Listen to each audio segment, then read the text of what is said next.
Okay.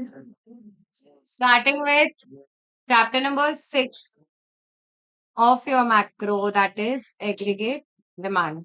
Now listen, 6, 7, 8. These are a bunch of chapters. Chapter number 6 से direct question CBSE exam में कम आता है।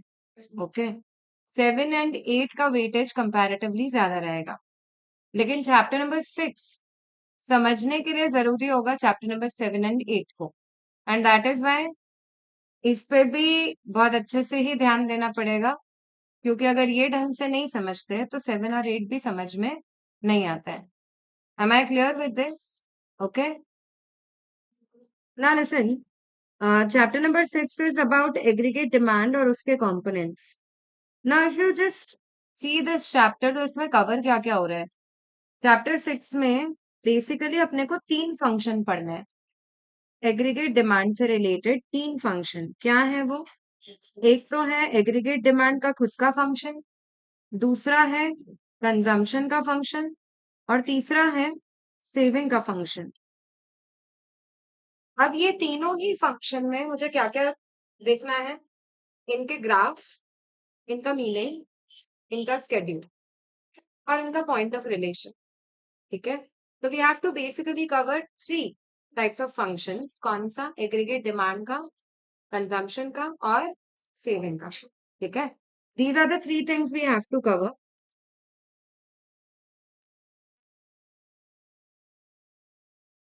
अब स्टार्ट करते हैं सबसे पहले with the definition of aggregate demand.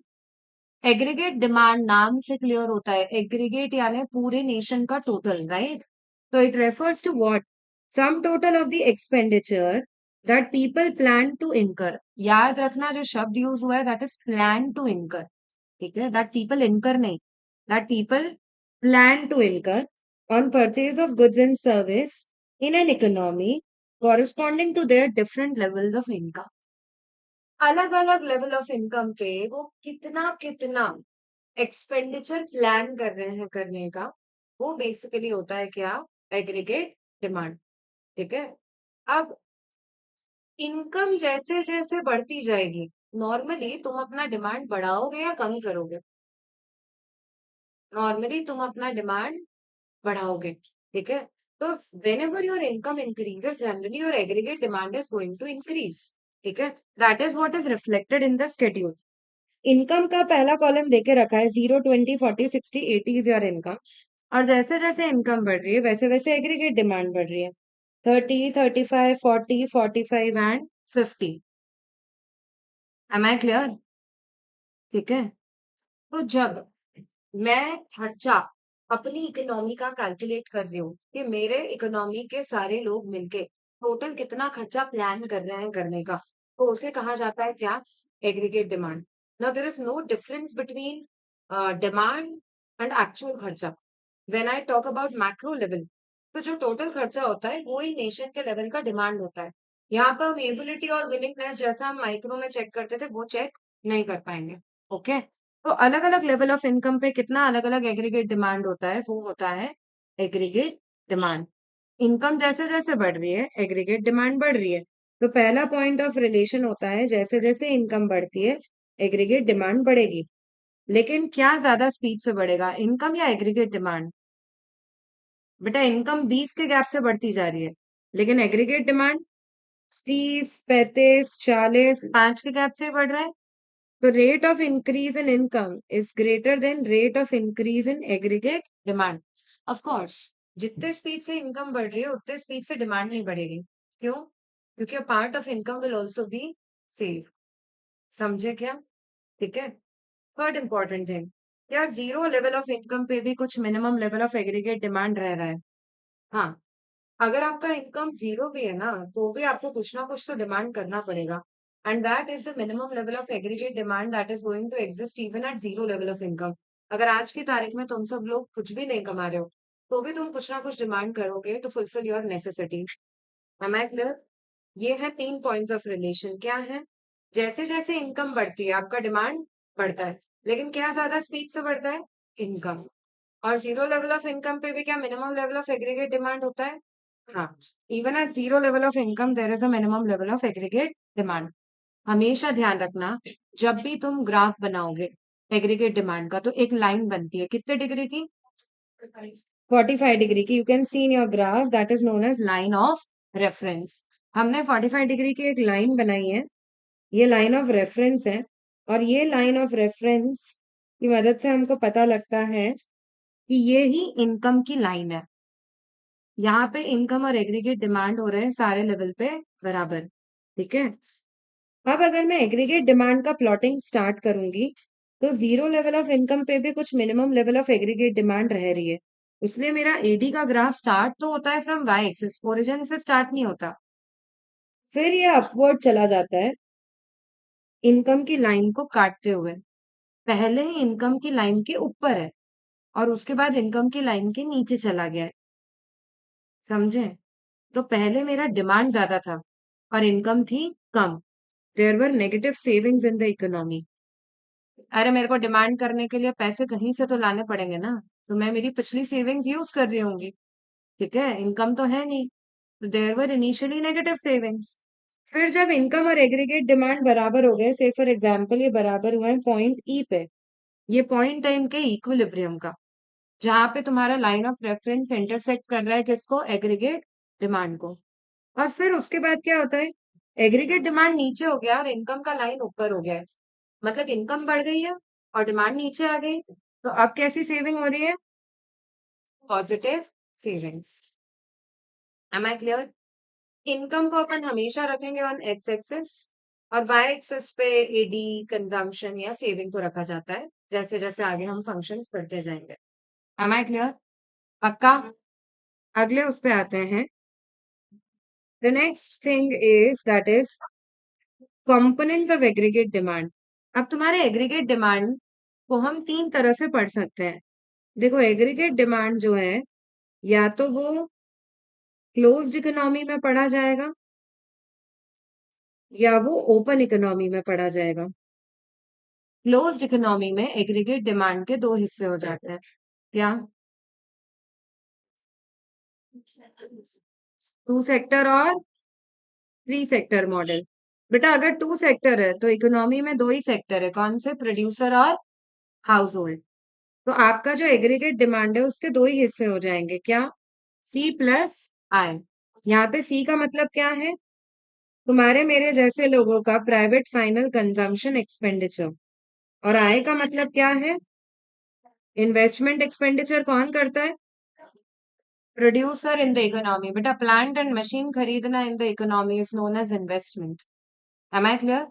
ठीक है, अगर यही थ्री सेक्टर होता तो एडी के तीन कंपोनेंट्स हो जाते। क्या? सी प्लस आई प्लस जी। जी का मतलब क्या है यहाँ पे? गवर्नमेंट जो खर्चे कर रही है, that is G, government expenditure. And finally open economy अगर होती तो एडी के चार कंपोनेंट्स हो जाते। C plus I plus G plus X minus M. C plus I plus G plus X minus M. यहाँ पे एक्स माइनस एम का मतलब क्या है? Net exports. क्या मतलब है? Net exports. ठीक है, मतलब अब चौथा सेक्टर क्या ऐड हो गया इसमें? Rest of the world. ठीक है, ओपन इकोनॉमी है, मतलब आपका एक्सपोर्ट इंपोर्ट चल रहा है बाहर की कंट्रीज के साथ। ओके, ठीक है। टीम्स ने, उसकी पूरी चीज में केवल दो ही सेक्टर माने, हाउस होल्ड और प्रोड्यूसर। तो बेसिकली एडी के कीम्स के हिसाब से दो ही कंपोनेंट है। क्या? C plus I. Am I clear? ठीक है, that is what is covered in your syllabus. तो अपने को तो मेनली मतलब होगा एडी के दो ही कंपोनेंट्स है, that is C and I. अब अपन सी के साथ स्टार्ट कर रहे हैं। सी का मतलब क्या होता है? Consumption function. एक ऐसा फंक्शनल रिलेशनशिप जो हम स्टैब्लिश कर रहे हैं बिटवीन सी एंड वाई। सी मतलब क्या? कंजम्पशन। और वाई मतलब क्या? इनकम। बताओ, ये जो इनकम है, ये कैसी इनकम है? नेशनल इनकम या डिस्पोजेबल इनकम?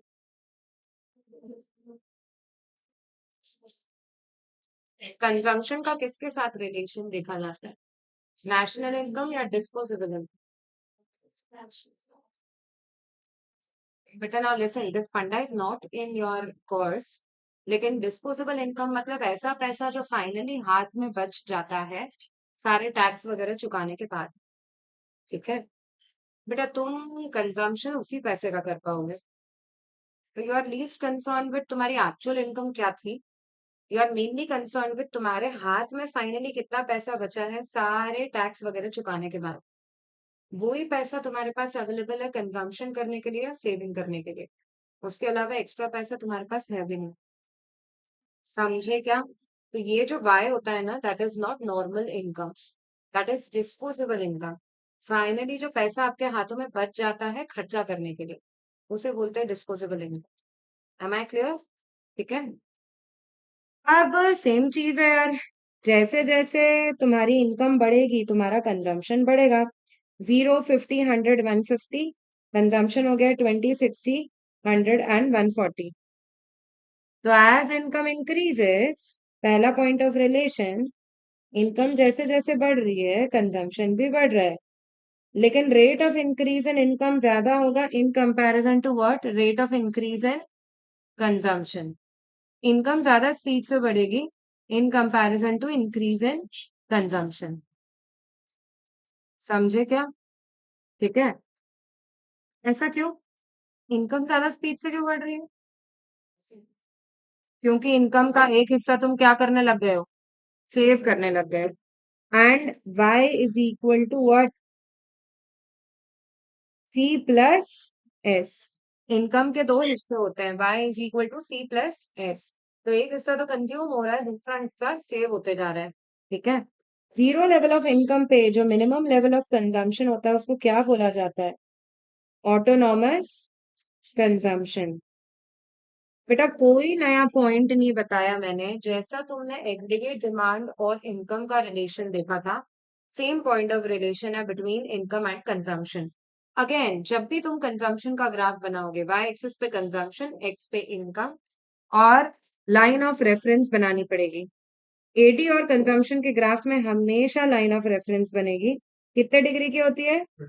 45 डिग्री की। That shows equality between income and consumption. इस लाइन के सारे पॉइंट्स पे इनकम और कंजम्पशन है बराबर। अब कंजम्पशन कहाँ से स्टार्ट हो रहा है? कंजम्पशन स्टार्ट हो रहा है फ्रॉम वाई एक्सिस। अरे हो रहा है क्या? है ना? क्योंकि जीरो लेवल ऑफ इनकम पे भी कुछ मिनिमम कंजम्पशन होता है। बताओ, शुरू में इनकम ज्यादा या कंजम्पशन ज्यादा? कंजम्पशन ज्यादा। बताओ, जब इनकम और कंजम्पशन इंटरसेक्ट कर रहे हैं उस पॉइंट को क्या बोला जाता है? Break even point. जहां पे आपका सेविंग हो गया है जीरो, जितना आप कमा रहे हो उतना आप खर्च कर रहे हो, और फाइनली इस पॉइंट के बाद आपका पॉजिटिव सेविंग स्टार्ट हो जाएगा, और इनकम ऊपर हो गया है और कंजम्पशन नीचे हो चुका है। Am I clear with this? पक्का?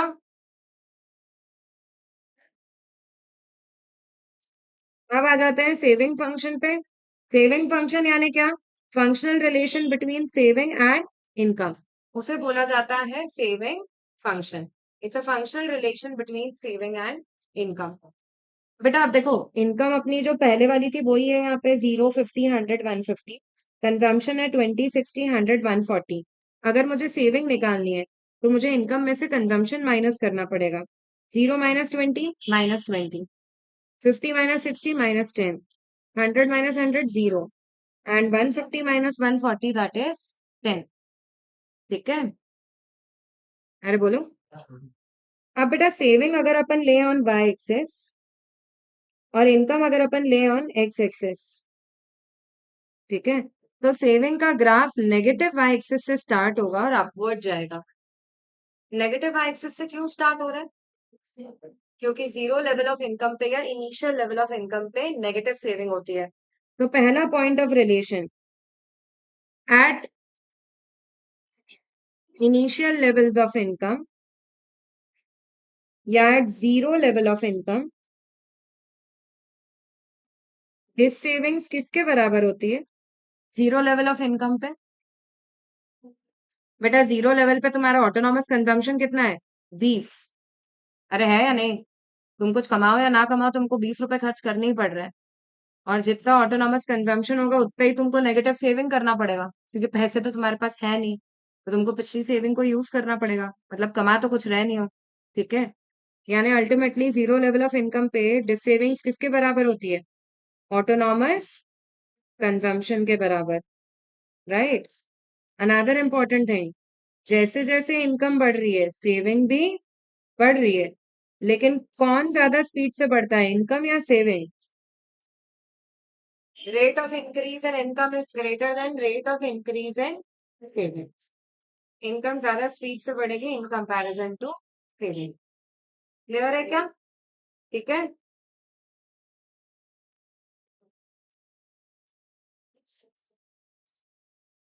Two important terminologies. One is propensity to consume, another one is propensity to save. आपकी इनकम का proportion of income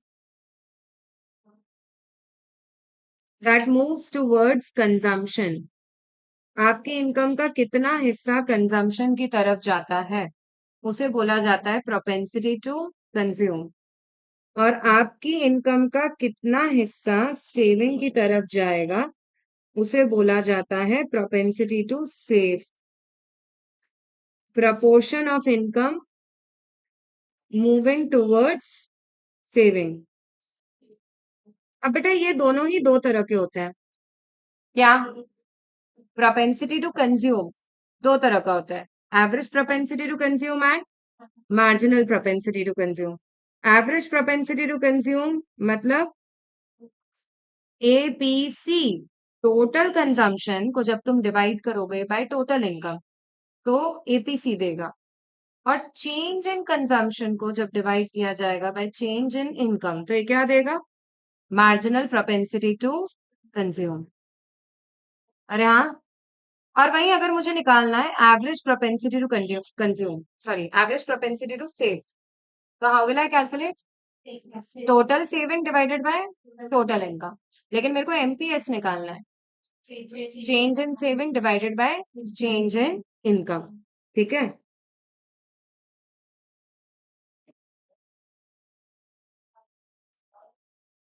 अब तुमको एक न्यूमेरिकल एग्जांपल देके रखा है, क्विकली सॉल्व करता है।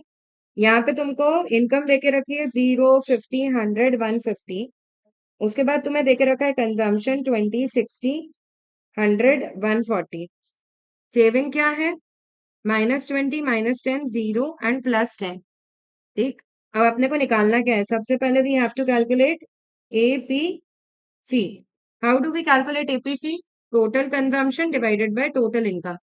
हमेशा एक चीज ध्यान रखना, जीरो लेवल पे सारी चीजें ब्लैंक होगी, एपीसी, एपीएस, एमपीसी, एमपीएस सब ब्लैंक होता है जीरो लेवल पे। ठीक है, अब उसके बाद कैलकुलेशन स्टार्ट होता है। एपीसी निकालना है तो टोटल कंजम्पशन कितना है? बेटा देखो यार, जीरो लेवल पे 20 डिवाइडेड बाय जीरो, या भी यूं भी तुमको ब्लैंक मिलेगा या infinite, it can not be calculated. It can not be calculated because उसका वैल्यू आ रहा है इन्फिनिटी। अगर तुम लोग जीरो लिख के आओगे तो वो गलत है। ठीक है, जीरो नहीं लिखना है उसका value, either leave it blank और write infinite, it can not be calculated. Am I clear? बच्चों की आदत होती है जीरो लिख के आते हैं, you can't write zero there. अगला वाला लेवल देखो, 60 divided by 50 gives you 1.2, 100 by 100 gives you 1, then 140 by 150 gives you 3 point, sorry 0.934। ठीक है, अब आ जाते हैं एमपीसी के कैलकुलेशन पे। एमपीसी कैसे निकलता है? Change in consumption upon change in income. Change in consumption कितना है? 60 माइनस 20, 40 अपॉन 50 माइनस 0, 50 का चेंज है इनकम में, 40 बाय 50 गिव्स यू कितना? 0.8। फिर 100 minus 60, 40 upon 100 minus 50, that is 50, 40 by 50 again 0.8। उसके बाद वाले में 140 माइनस 100, 40 अपॉन में change in income that is 150 divided by 100, 40 by 50 again gives you 0.8। अगला वाला कैलकुलेशन करते हैं एपीएस। एपीएस मतलब total saving divided by total income. Zero level पे ब्लैंक होता है, -10/50 कितना हो जाएगा? -0.2। देन 0/100 0। देन 10/150 कितना हो रहा है ये? 0.06। देन एमपीएस अगर निकालना है तो फॉर्मूला क्या होता है? Change in saving upon change in income. Zero level पे ब्लैंक होता है, फिर कैसे निकालते हैं? चेंज इन सेविंग कितना है? -10 माइनस -20, तो माइनस माइनस प्लस हो जाएगा। तो +10 का चेंज आ रहा है, डिवाइडेड बाय 50 माइनस 0। इनकम का चेंज तो 50 ही है, तो दैट गिव्स यू 0.2। फिर वापस से 0 माइनस -10, यानी कि 10 का चेंज है सेविंग में, +10 का चेंज है, अपॉन चेंज इन इनकम फिर से 50 है, 100 minus 50, that gives you 0.2। And finally last level पे 140 minus 10 minus 0, that is 10 divided by 150 minus 100, that is 50। तो फिर से आ जाता है 0.2। Question for all of you, इन चारों में से केवल एक ऐसी वैल्यू है जो 1 से ऊपर जाती है, वो कौन सी है? A B C. क्यों? क्योंकि इनिशियल लेवल ऑफ इनकम पे कंजम्पशन ज्यादा होता है in comparison to income. MPC नहीं होता है, 1 से ऊपर नहीं जाता एमपीसी। क्यों नहीं जाता? नहीं, वो तो एपीसी और एपीएस का भी आएगा। व्हाट इज द लॉजिक कि एपीसी का वैल्यू 1 से ऊपर होता है लेकिन एमपीसी का नहीं होता है? बेटा MPC is change in C upon change in Y. और अपन ने एक प्रॉपर्टी देखी है, rate of increase in income हमेशा ज्यादा होगा in comparison to rate of increase in consumption. जिस स्पीड से इनकम बढ़ रही है उस स्पीड से कंजम्पशन नहीं बढ़ता है। Am I clear? ठीक है, and that is why change in C हमेशा छोटा होगा in comparison to change in Y, और इसलिए आंसर 1 से बड़ा नहीं आएगा, न्यूमरेटर छोटा ही आएगा हमेशा उसमें। ओके, इन चारों में से एकमात्र ऐसी वैल्यू है जो नेगेटिव जा सकती है, वो कौन सी है तरुण? इन चारों में से कौन सी वैल्यू नेगेटिव है? एपीएस। क्यों नेगेटिव है वो? क्योंकि इनिशियल लेवल ऑफ इनकम पे सेविंग होती है क्या? नेगेटिव। ठीक है, अगला चीज, एमपीसी और एमपीएस को ऐड करोगे तो कितना मिलेगा? 1। और सिमिलरली एपीसी और एपीएस को ऐड करोगे तो क्या मिलेगा? फिर से तुमको मिल जाएगा 1। दीज आर टू इंपॉर्टेंट फॉर्मूले जो अगर एक चीज देके रखी है ना तो दूसरी चीज के कैलकुलेशन में काम आ जाएगा। अब एल्जेब्रिकली अगर तुम देखोगे तो यहाँ पे एल्जेब्रिक एक्सप्रेशन देके रखा है। कंजम्पशन फंक्शन कैसे लिखा जाता है? सी इज इक्वल टू व्हाट? सी बार यानी ऑटोनॉमस कंजम्पशन। ऑटोनॉमस कंजम्पशन का सिंबल होता है सी बार। कुछ बुक्स इसे स्मॉल ए के तौर पे भी रिप्रेजेंट करती हैं। Small A is the symbol of autonomous consumption. बेटा तुम्हारा कंजम्पशन के दो हिस्से हैं, एक तो जो बिल्कुल चेंज नहीं होएगा with the change in income, that is autonomous consumption. अगर मैं बोल रही हूँ मैं कुछ कमाऊं या ना कमाऊं, मेरा 100 रुपए का खर्चा है, तो भैया 100 रुपए मेरा कंजम्पशन का हिस्सा हमेशा बना ही रहेगा। ओके, और एमपीसी इंटू वाई करेंगे तो एमपीसी क्या है? कितना स्पीड से मेरा कंजम्पशन बढ़ रहा है with respect to change in income. ठीक है, तो बाद में मैं ऐसा कंजम्पशन उसमें जोड़ देती हूँ जो चेंज हो रहा है विद चेंज इन इनकम। समझे क्या? ठीक है, तो एमपीसी को स्मॉल बी की तरह भी रिप्रेजेंट करते हैं, marginal propensity to consume into Y. Y का मतलब होता है इनकम। ओके, इसी फॉर्मूले को अगर मैं सेविंग फंक्शन में कन्वर्ट करना चाहती हूँ तो S is equal to what? Minus S bar भी लिखते हैं कुछ बुक्स में, माइनस सी बार भी लिखते हैं, दोनों चलता है।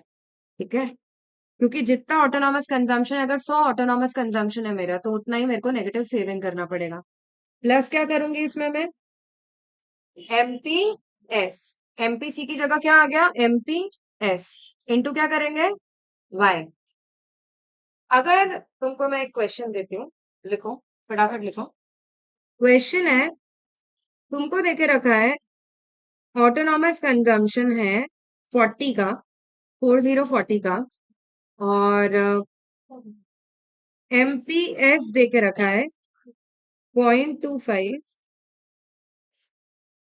इनकम दे के रखी है 2000, calculate total consumption. What is the total consumption?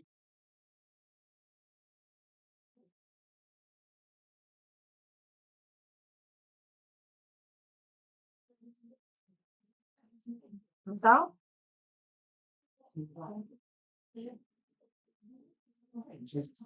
I repeat, autonomous consumption 40 है, इनकम देके रखी है 0.25, सॉरी इनकम देके रखी है 2000, एमपीएस देके रखा है 0.25।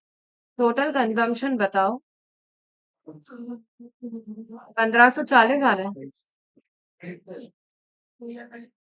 कैसे निकालोगे यार?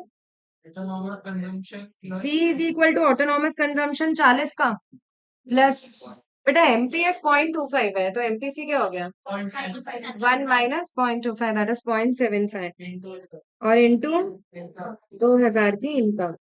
तो 2000 का 75% 1500 हो जाता है। 1500 plus 40 gives you what? 1540। Clear है क्या? पक्का?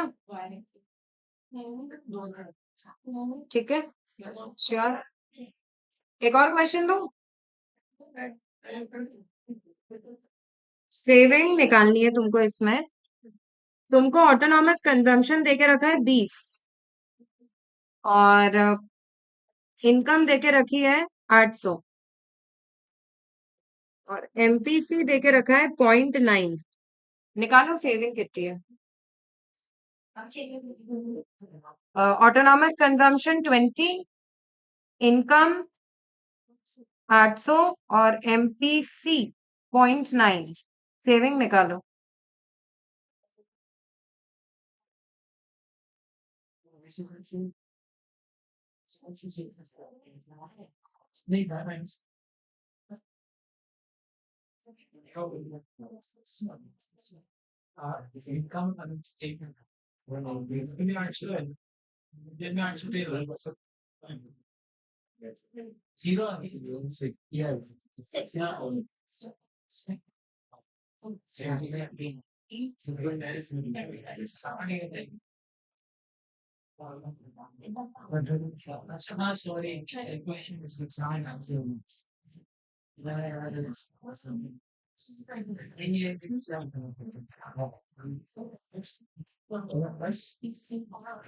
Now listen, saving is equal to minus S bar.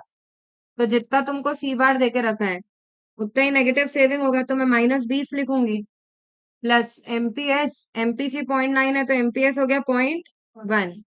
Income कितनी है? 800। 800 इंटू 0.1 कितना हो जाता है? 80। 80 -20 कितना हो जाएगा? 60। तो योर सेविंग इज 60। अच्छा, इसी में मैं पूछूं तुमसे कि कंजम्पशन कितना है तो क्या आएगा?